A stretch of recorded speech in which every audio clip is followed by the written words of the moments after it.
네, 이번에 드릴 말씀은 카드는 사제의 마음입니다. 이 사제의 마음은 사실 언제였더라? 2020년에 사제 성화의 날 묵상 자료로 교황청에서 나온 자료를 가지고 제가 중요한 포인트만 뽑아서 만들어 봤습니다. 그림을 보면은 마치 예수님과 사제가 걸어가면서 하이라이트를 딱 받는, 그래서 어떤 분은 그렇게 표현하더라고요. 뭐더라? 쇼미더머니나 그런 거에서 선발돼서 가는 느낌이라고 얘기를 하더라고요. 자, 교황님께서는 이런 얘기를 하십니다. 사제와 하느님과의 친밀한 관계가 사제 생활의 바탕이다.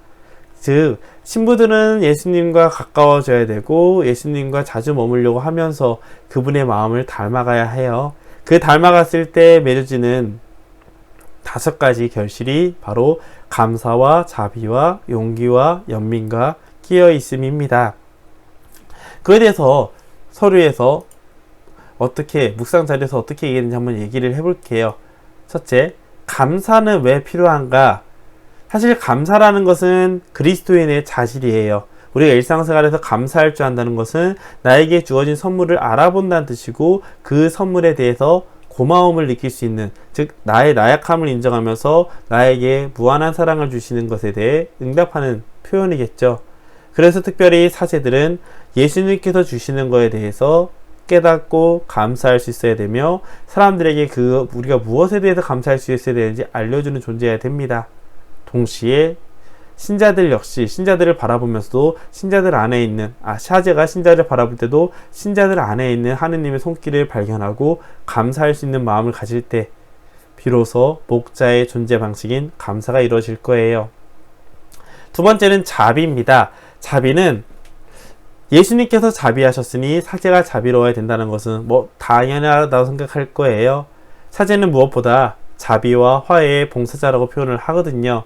그래서 날마다 내 삶과 행동 안에 깃든 하느님의 자비의 손길을 체험할 수 있어야 됩니다. 감사랑 비슷하죠? 나에게 주신 것에 대해 감사할 수 있는 것과 나에게 베풀어 주신 자비, 내가 죄를 지을 수 있고 유혹에 빠질 수 있다는 것, 내가 잘못할 수 있다는 것을 인정하고 그럼에도 불구하고 나를 받아주시고 이끌어 주시는 하느님의 자비의 손길을 기억해야 됩니다. 자, 그러면 어떻게 될까요? 내가 그만큼 사랑받았다는 것, 자비로움을 입혔다는 것을 기억한다면 당연히 신자들에게도 그 자비로움을 전해줄 수 있겠죠.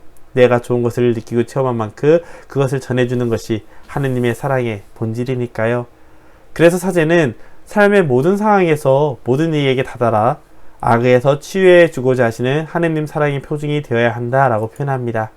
그렇다고 사제는 이렇게 살아야 돼 라는 강박관념을 가지면 안 돼요. 아까 말한 것처럼 하느님과 친밀한 관계를 맺으려고 하면 할수록 자신도 모르는 사이에 결실들이 맺어지는 것이고, 그 결실들이 감사, 자비, 연민, 깨어있음, 용기이기 때문입니다. 세 번째, 연민이라는 것은 그리스도의 봉사자이기 때문에 기본적으로 연민의 마음이 있어야 된다는 거예요. 이게 무엇이냐? 아프고 어려운 사람들 옆에 있어야 되고 그 사람의 고통과 괴로움에 동참할 수 있는 자세, 희망의 불꽃을 꺼트리지 않도록 계속 되살리는 관계를 맺는 것, 특별히 사제만이 할 수 있는 성사를 집전함으로써 성사의 은총이 사람들에게 전해져 사람들의 상처를 치유하는 것도 중요하겠죠. 그래서 사실 사제들은 고해 성사를 합당한 이유가 없으면 거절할 권한이 없습니다. 실제로 교회법에 나오는 내용이에요.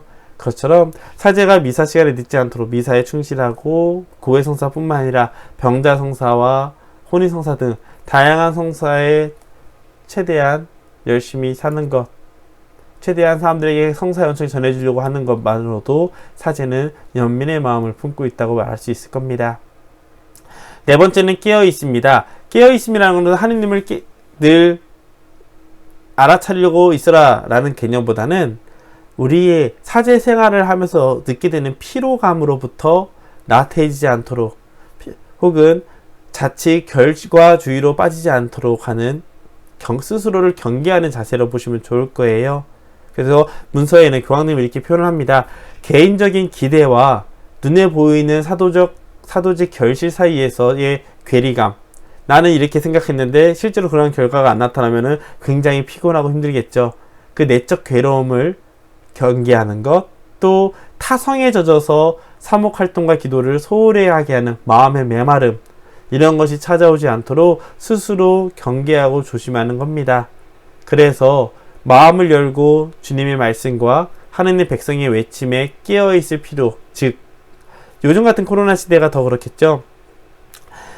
사람들을 만나면 전염의 위험이 있기 때문에 성사를 주지 않으려고 하거나, 사람들이 하느님 말씀을 얻고 싶고 신앙적인 가르침을 배우고 싶고 기도하고 싶을 때 그것을 위험하니까 오지 마세요 라고 하는 것, 그런 것으로부터 어떻게든 이 사람들을 도와주고 이끌어 주려는 마음을 잊지 않아야 된다는 것, 이것이 내가 하기 싫은 귀찮아서 생기는 유혹인지, 아니면 하고 싶어도 상황이 이러니까 어쩔 수 없어 포기하는 개념인지, 이런 것을 경계하는 자세가 바로 깨어있음의 자세입니다. 예수님께서는 내가 좋을 때만 찾아오신 것이 아니라 아플 때도 오시고 기쁠 때도 오시고 슬플 때도 웃을 때도 함께 하셨다는 것을 기억하라는 뜻이겠죠. 마지막으로는 용기입니다. 그리스도의 마음을 지닌 사제는 하느님께 온전히 자신을 봉헌하려고 결심한 사람들이고, 하느님과 하느님 백성 사이에서 살아가는 사람입니다.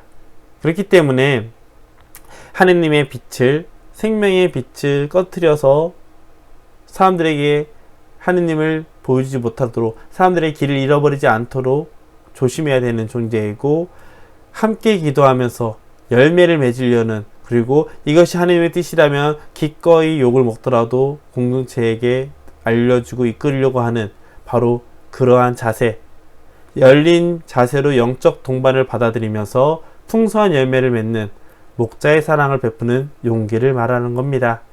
그래서 사제로서의 정체성, 즉 예수 그리스도를 닮은 사람이며 예수님과 함께하기에 온갖 생명에 충만한 느낌을 담고 살아가는 사람이라는 것을 기억하라는 것이죠.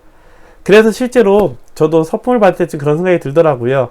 사제는 하나의 수도관이라는 느낌이 들었어요. 하느님의 넘치는 은총이 사람들에게 전해지고 있는데, 그 은총이 온전히 지나가기 위해서는 내 내적인 성찰을 통해서, 회개를 통해서 끊임없이 잘못된 것들, 유혹들로부터 경계하고 내 악습이 있으면 인정하고 치워내는 용기, 그리고 하느님의 은총과 자비와 연민을 기억하면서 사람들에게 전해주는 것.